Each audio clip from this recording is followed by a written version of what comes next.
inició la grabación. Muy bien. Muy bien, entonces vamos a comenzar con lo que es el tejido muscular, ¿verdad? Estamos en la guía 5, el tejido muscular esquelético, su estructura y funcionamiento. Entonces, vamos a ver primero los objetivos, cuáles son los tipos, las funciones y las propiedades del tejido muscular en general, ¿verdad? Luego es importante que ya histológicamente veamos cuáles son los componentes del tejido conectivo, en el caso del tejido del muscular esquelético, ¿verdad? Y diferentes conceptos de las estructuras que surgen a partir de ello, ¿verdad?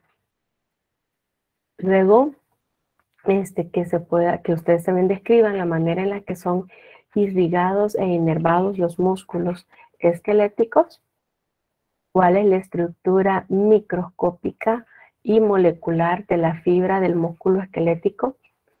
En este objetivo vamos a ver cómo están organizadas los compuestos dentro del músculo esquelético. Si ustedes se recuerdan que hay ciertas unidades que se llaman sarcómeros. Entonces hay moléculas proteicas que están ordenadas de determinada manera, ¿verdad? Entonces ahí es donde vamos a aprender eso también. Muy bien. Comencemos entonces primero con los tipos de tejido muscular.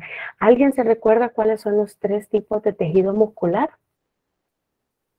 Sí, músculo esquelético, músculo cardíaco y músculo liso. Ajá, muy bien, muy bien. No sé si levantaron la mano o lo escribieron en el chat. Quizás alguien más había levantado la mano, ¿verdad? Pero bueno, ya la compañera nos dijo. Gracias, gracias. Muy bien. Entonces son 3 tipos de músculo, ¿verdad? Como dijo la compañera. El esquelético, ¿verdad? El músculo liso y el músculo cardíaco. Veamos entonces cada uno de ellos un poquito más de su generalidad. Primero, en el caso del músculo esquelético, su nombre se le da porque está relacionado con el movimiento de los huesos. Es el que está unido a los huesos en su mayoría, aunque hay algunos que están unidos a la piel, ¿verdad?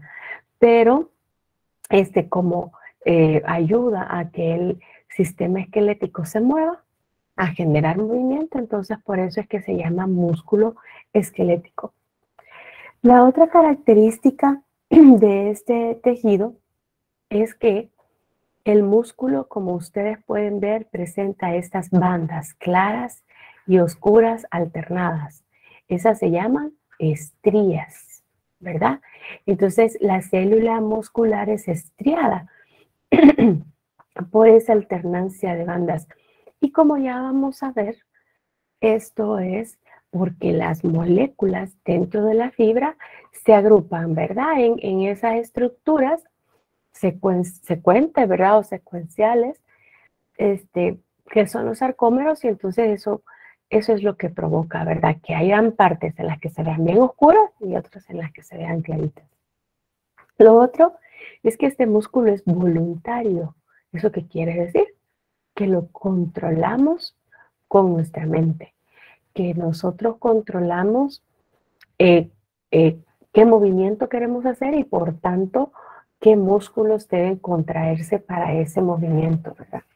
No es que pensemos que el músculo se contraiga, ¿verdad? Sino que pensamos en el movimiento y entonces el sistema nervioso y muscular se encargan de hacerlo, de generarlo. Entonces es voluntario porque lo controlamos conscientemente su movimiento. Solo hay unos pequeños excepciones a esta norma y es que el músculo de la respiración es un músculo esquelético y nosotros no lo controlamos conscientemente. Nosotros no le decimos que se contraiga para hacer la inspiración o que se relaje para la expiración o etcétera. Creo que al revés, cuando se relaja hay inspiración, cuando se contrae hay expiración. Y nosotros no lo estamos pensando, ¿verdad? Pero él lo realiza y es esquelético, ¿verdad? Entonces, pero ese músculo nosotros no lo controlamos conscientemente. Pero sí, los demás eh, eh, movimientos pues son conscientes, ¿verdad? También cuando el músculo esquelético mantiene la postura, cuando nosotros estamos despiertos, en este caso, podemos mantener nuestra cabeza erguida, ¿verdad? Podemos mantenernos en cierta posición, es porque los músculos están haciendo ciertas contracciones. Eso está generando cierta tensión, ¿verdad? Y así mantenemos la postura. Ahora, el otro tipo de músculo es el músculo liso. En este caso, su nombre es así porque no tiene estrías. Entonces, el músculo no se ve rayado, ¿verdad? Entonces, por eso se le dice que es un músculo liso. Este músculo se encuentra en las paredes de los órganos huecos. Aquí podemos ver un tubo que bien puede ser el esófago, ¿verdad? Es un órgano que es hueco por dentro, entonces sus paredes tienen músculo liso. Pueden ver ustedes la pared, esta sección que está más oscura es el músculo liso, ¿verdad? El músculo liso tiene esa característica que no es estriado, ¿verdad? Sus células son ahusadas, son un poquito más gruesas en el centro, más delgadas en las puntas, y es un músculo involuntario. Ese nosotros no lo podemos controlar conscientemente y en el caso del que está en el intestino, por ejemplo, tiene ritmo. Tanto el esófago como lo que vemos acá cuando pasa el alimento, el estómago, el intestino, ellos se controlan, perdón, se contraen con cierto ritmo. Entonces, eso es que ellos pueden generar, ¿verdad? Esos movimientos de manera automática e involuntaria, ¿verdad? También es que buena parte del músculo del tejido digestivo no requiere de un control directo del sistema nervioso, sino que él mismo tiene su red de nervios que lo activan, ¿verdad? Para llevar a cabo su función. Y el tercer tipo de músculo es el músculo cardíaco. Este músculo sí es estriado, ¿verdad? Ustedes pueden ver que sus células son estriadas, pero es un músculo involuntario. Y también tiene automatismo, ¿verdad? Es un ritmo que que, que tiene ritmo, es decir, que tiene una contracción cada cierto tiempo, ¿verdad?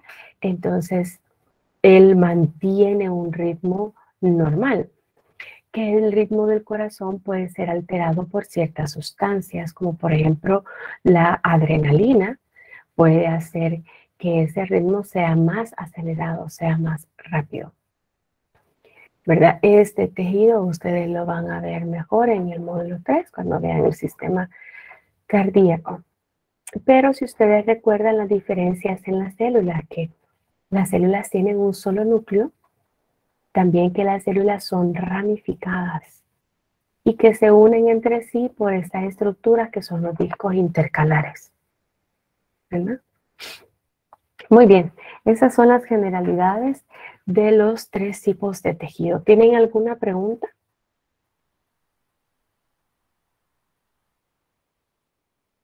Si no hay preguntas, pues entonces pasemos a lo que son las funciones y las propiedades del tejido muscular.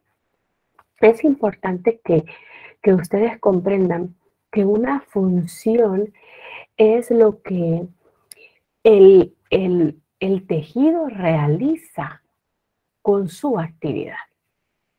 Esa es la función, lo que el tejido realiza o lo que el tejido logra con su actividad, ¿verdad?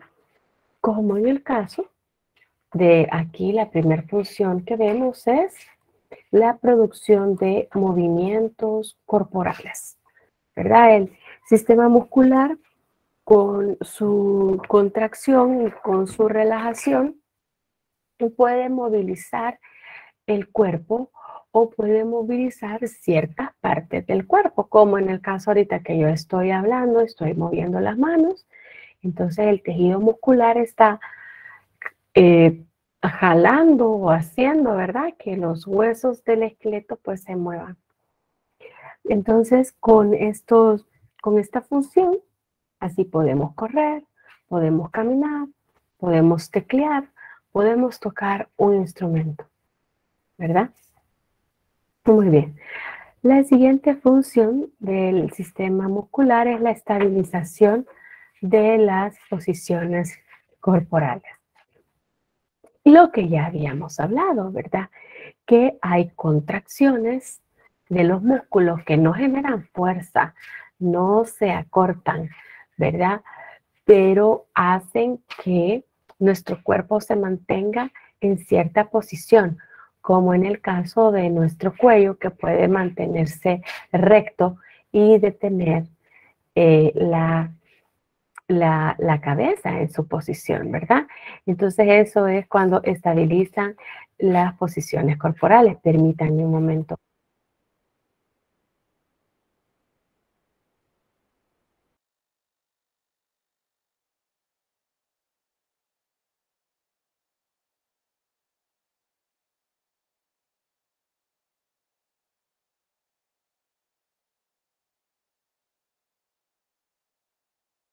Perdón, Adriana ha levantado la mano. Sí, buenos días. Yo solo quería comentarle de que me escribió la compañera Paola Monge, entonces que tiene problemas de conexión, entonces no la permite entrar para que pues le informe a usted, ¿verdad? Para que esté sabedora y que por eso ya no pudo entrar a la clase, tiene problemas de conexión. Vaya, ok. La compañera Paola Monge. Si gusta, ok. Gracias. Ok, de nada, para agregarlo aquí. Bueno, en esta semana, pues como está lloviendo, ¿verdad? Entonces es comprensible esta situación. Pero pues sí, lo mejor es que no perdamos clase, ¿verdad? Muy bien. Entonces, la estabilización de las posiciones corporales, ¿verdad? Si no, cuando alguien está dormido o si se duerme sentado, ustedes pueden ver que el cuello no tiene forma. Uno dice, uy, ¿y cómo es posible que no se quiebre, verdad? Porque el cuerpo llega como a torcerse tanto, pero es por eso, porque los músculos no están contrayéndose, entonces no generan esa estabilización de una posición corporal. La otra función es la de almacenar y mover sustancias dentro del organismo. Primero, la función de almacenar es porque los músculos se adoptan de manera circular y entonces forman los esfínteres. Los esfínteres cierran el paso de un lugar a otro. Por ejemplo, hay un esfínter que cierra el paso del esófago al estómago. Así el jugo gástrico ácido del estómago no pasa al esófago. Cuando eso sucede, pues hay una enfermedad, no da gastritis, ¿verdad? Porque el tejido se daña. Entonces, también hay esfínteres que limitan el paso del uréter a la vejiga, hacen que la orina no regrese a los riñones. Y hay esfínteres que evitan que salga hacia el exterior, como el esfínter uretral externo, que es el que se mantiene cerrado mientras no hacemos pipí, o el anal externo, ¿verdad? Que es el que se mantiene cerrado mientras no hacemos popó. Ahora, con respecto a mover sustancias dentro del organismo, El tejido muscular liso que está en los órganos huecos es el que ayuda, como vimos en la imagen, a propulsar el alimento desde que lo comemos, desde la boca hasta el ano. Entonces moviliza esa sustancia. También el músculo liso de los vasos sanguíneos moviliza los líquidos a través de movilizan la sangre a través de toda la red de vasos sanguíneos, ¿verdad? Para llegar a todas las células. Entonces, también hay músculo liso en los vasos linfáticos, entonces producen el movimiento de la linfa, ¿verdad? Y también en la vesícula biliar, para llevar la bilis al intestino delgado, perdón. También el músculo liso genera contracciones. Y la otra función, que es la de la generación de calor. El músculo, ¿verdad? Es con sus contracciones, como son reacciones químicas y mecánicas las que se realizan en los tejidos, entonces al final de todas estas reacciones se genera siempre la liberación de calor. En el ciclo pasado, ustedes vieron en materia y energía que la parte de la energía dentro de un sistema siempre se pierde. Entonces, en el caso de los músculos, cuando ellos se contraen, ellos utilizan energía, ellos convierten la energía química en energía mecánica, pero parte de ese porcentaje de energía que ellos pueden utilizar se pierde a través del calor. Sin embargo, eso es importante para mantener la temperatura corporal normal. Cuando ustedes entran de repente a una habitación abierta, sienten un escalofrío. Ese escalofrío es una contracción de todos los músculos del cuerpo al unísono, ¿verdad? Perdón. Y a través de esa contracción liberan calor. Entonces su temperatura corporal se regula. ¿Tienen alguna duda con respecto a las funciones? No. Muy bien. Vamos a las propiedades. Entonces, las propiedades difieren de las funciones, porque las propiedades es lo que la célula puede hacer, ¿verdad?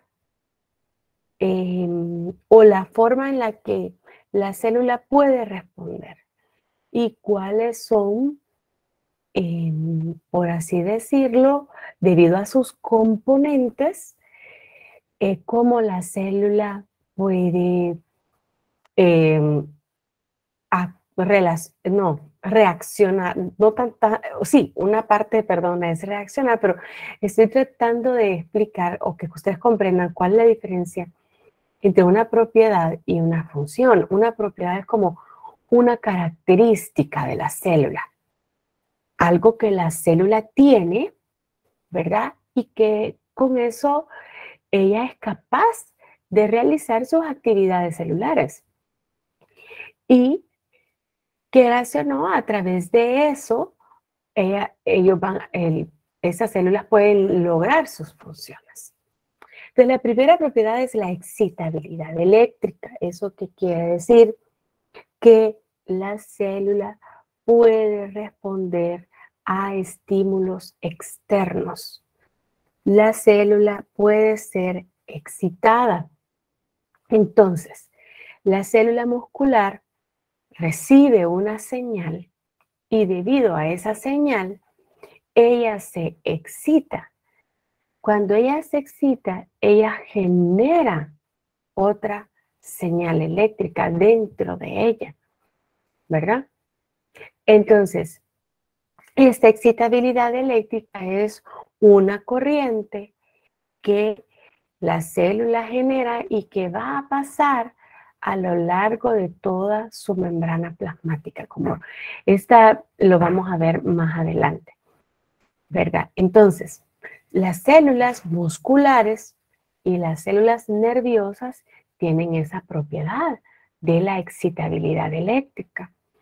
Y la excitabilidad eléctrica entonces es que puede pasar una corriente eléctrica a lo largo de su membrana.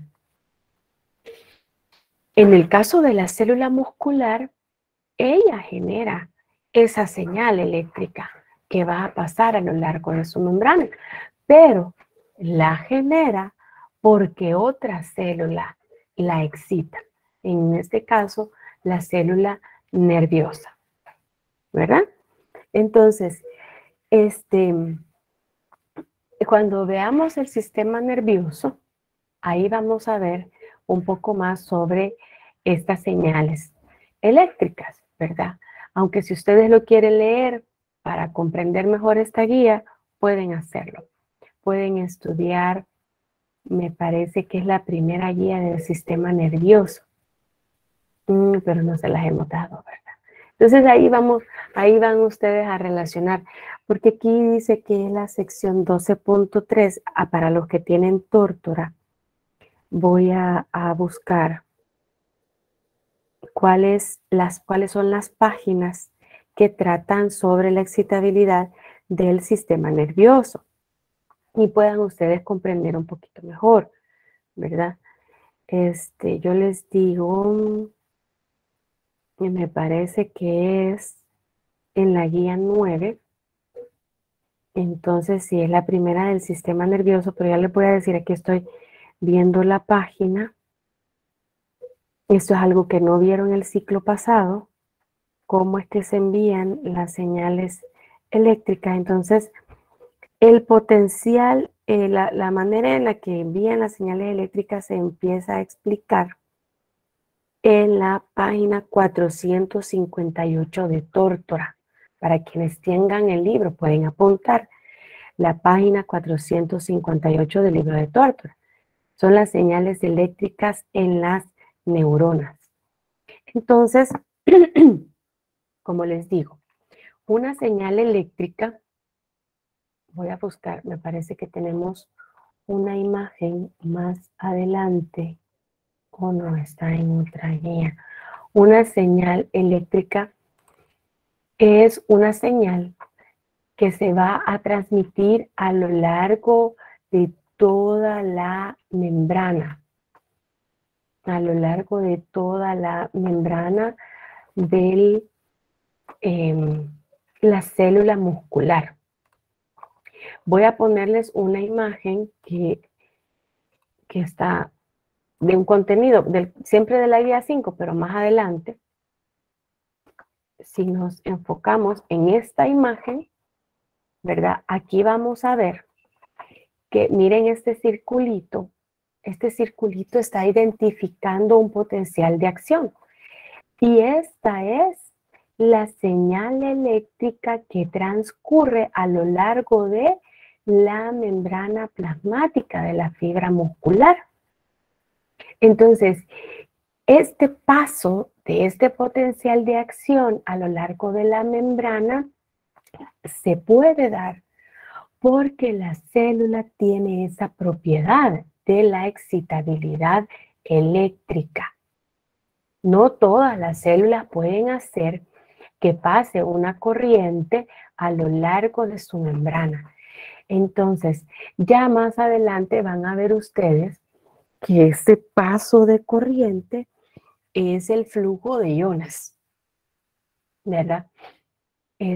Ustedes saben que cuando la energía potencial la tiene un ion, es decir, que un ion en un determinado lugar tiene una energía almacenada. Cuando ese ion se puede movilizar, entonces esa energía se libera. Entonces, ¿qué es lo que está sucediendo aquí en la membrana? Es eso, movilización de iones a través de la membrana plasmática. Entonces, esa es una señal eléctrica que está transcurriendo a lo largo de la membrana plasmática de la fibra muscular.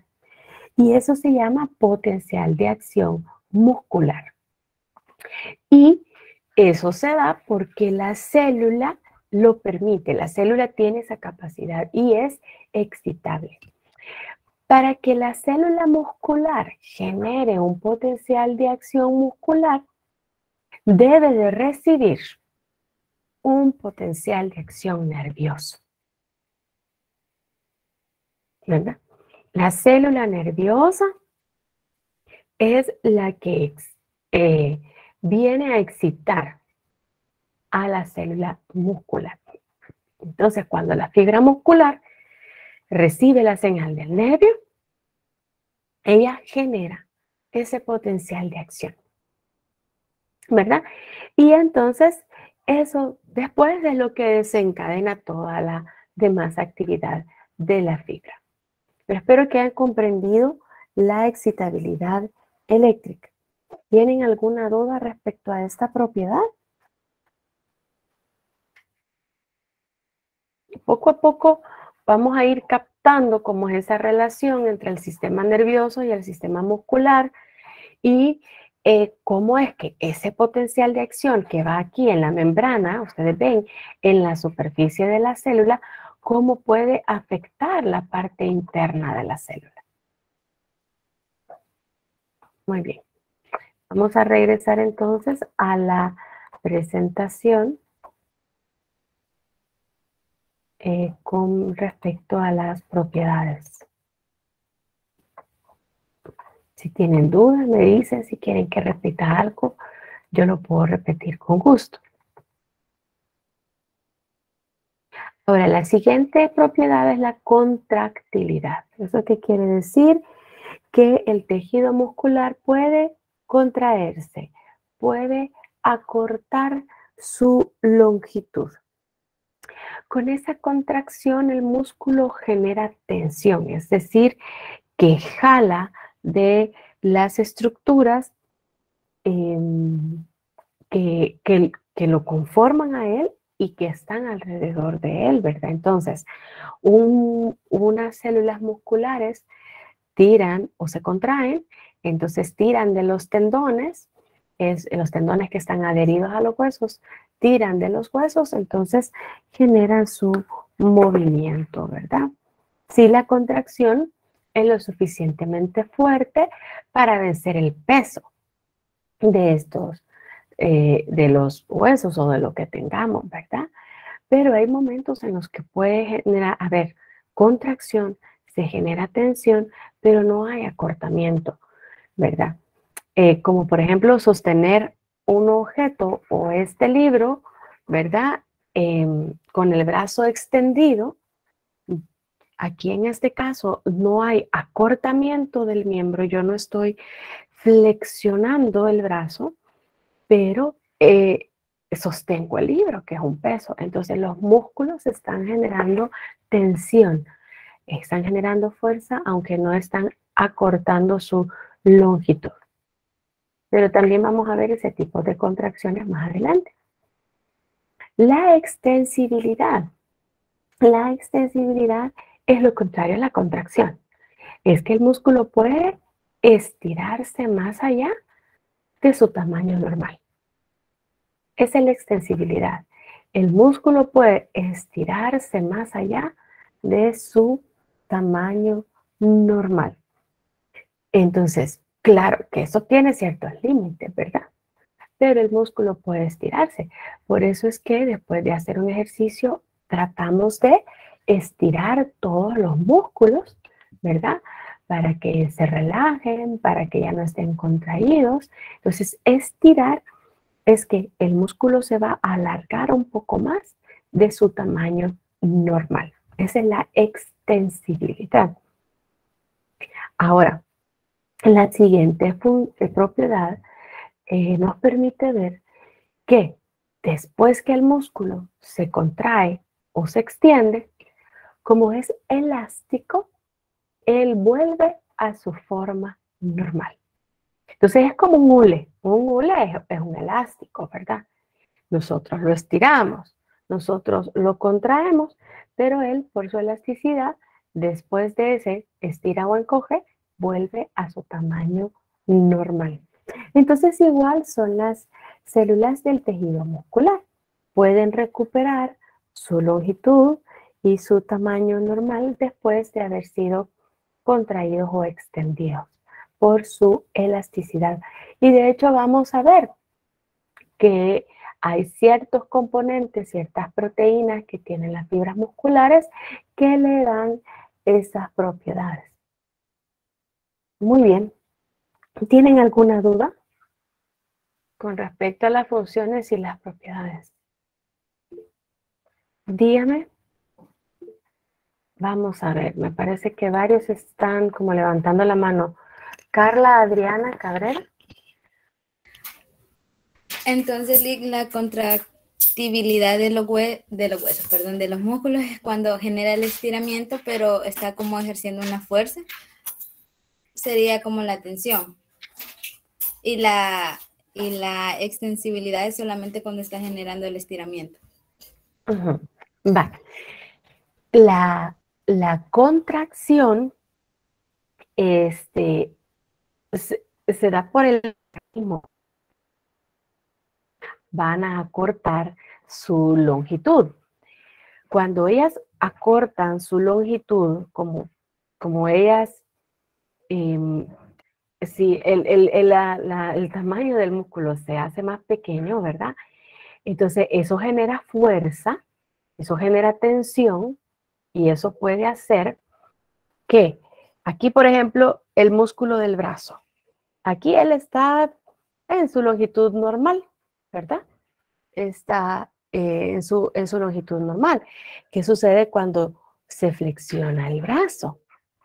Este músculo se contrae y vence el peso del antebrazo y la mano, entonces genera movimiento. Ahora, lo que yo les estaba explicando, si yo tengo este libro en mi mano con el brazo extendido, este músculo también está contrayéndose, está trabajando, pero en este caso no se está acortando, no está disminuyendo su longitud, entonces no hay flexión, pero yo estoy deteniendo el libro en mi mano, entonces el músculo está generando fuerza. Entonces con la contracción se genera tensión de tal manera que puede haber movimiento o puede haber fuerza, ¿verdad? Hay generación de tensión o fuerza. Ahora, en el caso de la extensibilidad es que en sí el músculo no se estira. Nosotros podemos estirarlo cuando cambiamos nuestras posiciones o generamos ciertas posiciones en nuestro cuerpo. Por ejemplo, ¿verdad? Cuando yo pongo mi brazo atrás del cuello para estirar el tríceps, yo estiro este músculo aquí. Ustedes cuando hacen ejercicio, si ustedes han hecho ejercicio, ¿verdad?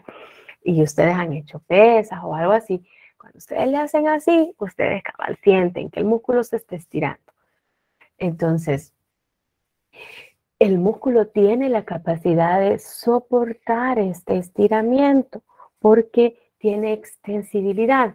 Él puede ser alargado más de su tamaño normal, ¿verdad? No es que el músculo en sí lo haga, ¿verdad? Sino que es que cuando cambiamos nuestras posturas corporales, entonces podemos estirarlo y él soporta ese estiramiento.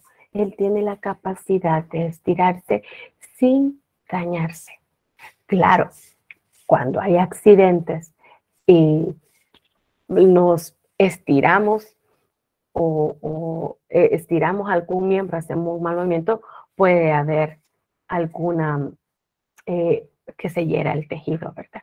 Entonces, esa es la diferencia entre la contractilidad y la extensibilidad. Entonces, ¿por qué es que el músculo, a pesar de que soporta de que se acorte, ¿verdad? Porque sus células se acortan, soporta el estiramiento, porque nosotros lo estiramos. Entonces, es porque es elástico, tiene elasticidad. Entonces, después de ser acortado o ser estirado, él vuelve a su tamaño original. ¿verdad? Él puede recuperar su longitud y su forma. No sé si ha quedado un poco más clara la diferencia. Sí, hoy sí, y con eso que menciona del daño en el músculo es cuando ocurre un espasmo o ocurre algo más grave. Ujú, ujú. Sí, puede haber espasmo, a veces también están relacionadas con los tendones, que es la parte que une al músculo con el hueso, que puede romperse, ¿verdad? O que se sale de la articulación, al final se daña el músculo también, ¿verdad? Entonces, el músculo en un accidente, o sea, hay ciertos límites, pues lo que quiero decir, que el músculo no es que va a ser estirado indefinidamente, ¿verdad? Sino que el músculo tiene ciertos límites en los que él se mantiene bien, ¿verdad? Si ya pasamos esos límites es que viene el problema. Gracias, Lick. De nada. Yancy Marisela también escribió que si los calambres se dan por esas propiedades. Vale. Es que lo que pasa es que cuando yo les hablé de bueno, estamos hablando, yo mencioné que ellos generan calor y ellos generan temblores, que es cuando nos da el escalofrío, porque de repente estamos en una temperatura muy baja, entonces todos los músculos se contraen de manera simultánea y generan calor. Esos son los temblores que menciona Tórtora, ¿verdad? Que nosotros lo llamamos, ay, me dio escalofrío, ¿verdad? Y entonces temblamos todo el cuerpo. Ahora, el calambre es como una contracción sostenida, involuntaria, que generalmente no, puede darnos en la pantorrilla, aunque puede dar en cualquier otro músculo, ¿verdad? Que sentimos en la pelota del músculo contraído en la parte de atrás de la pierna. Ese calambre se da por otras cosas. Puede ser por agotamiento. Ya vamos a ver que hay fatiga muscular, ¿verdad? Puede ser por mala irrigación, que no le llega bien la sangre. Puede ser por mala inervación también, que hay problemas con el sistema nervioso. Entonces, ahí la situación con los calambres, pues ya están relacionados otros aspectos, ¿verdad? Uh-huh. Con los calambres en el pie, lo que pasa es que cuando nosotros mantenemos los brazos o las piernas, o a veces cuando dormimos y nosotros presionamos una parte de nuestro cuerpo, cuando nosotros estamos sentados con las piernas cruzadas, los pies quedan soportando el peso de la pierna. Entonces ahí lo que sucede es que no le llega bien la irrigación a los músculos, o sea, no le llega bien la sangre. Entonces, cuando ya retomamos una postura normal, entonces todo ese flujo sanguíneo rápido es lo que genera el calambre, ¿verdad? Y el malestar, que para rehabilitar, pues, esa parte del cuerpo para que pueda funcionar normal, pues se requiere de cierto tiempo, ¿verdad? Entonces a ese calambre se refería con los calambres en el pie, muy bien, pero es por eso, por el flujo sanguíneo. Dice Griselda que entonces la contractilidad puede ser cuando uno está haciendo ejercicio, por ejemplo, levantar pesas. Exacto. Es lo que yo les estaba diciendo. Cuando generamos movimiento, como en el caso de la flexión del antebrazo, ¿verdad? Y por eso es que los que hacen pesas aquí se les hace bien grande el músculo, ¿verdad? Entonces, cuando generamos contracción del músculo, es que se genera movimiento.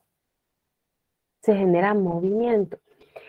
Ya vamos a ver, al final de la guía está los tipos de contracciones que hay, ¿verdad?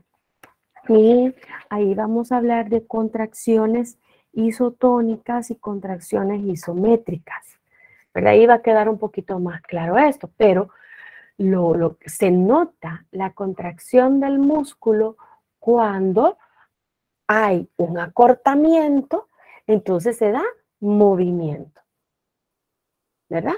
Entonces aquí en este caso, aquí el bíceps, como les dije, está en su longitud normal, pero está generando cierta contracción porque me mantiene el brazo en esta posición. Este y otros músculos, ¿verdad? Esa es un tipo de contracción. Ahora, la otra contracción, la más perceptible, es cuando el músculo acorta su longitud. Es como acorta la longitud, atrae el antebrazo al hombro, ¿verdad? Esa es la diferencia, pero al final de la guía 5 vamos a ver con mayor claridad esos dos tipos de contracciones, pero ambas son contracciones. Lo único que se nota más cuando el músculo contrae, acorta su longitud. Entonces eso genera movimiento. La otra contracción solo genera fuerza, genera tensión, pero no se acorta la longitud del músculo. Y es que los músculos, como ustedes recordarán, tienen muchas celulitas, ¿verdad? Tienen cientos de fibras. No todas las fibras se contraen al mismo tiempo. No todos los sarcómeros se van a contraer al mismo tiempo. Entonces, por eso es que hay contracciones que son más perceptibles que otras.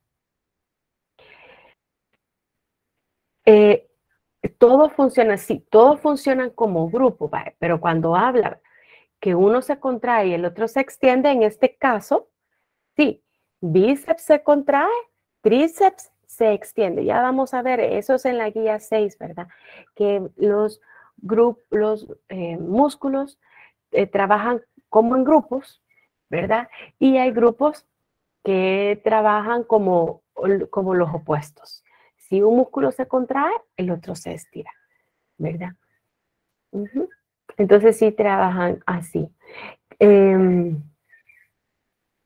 Yo realmente este concepto de cadena cinemática no lo conozco, no sé a qué cadena se refiere, pero sí, cuando un músculo se contrae, va a haber otro que está en un lado opuesto que se tiene que estirar.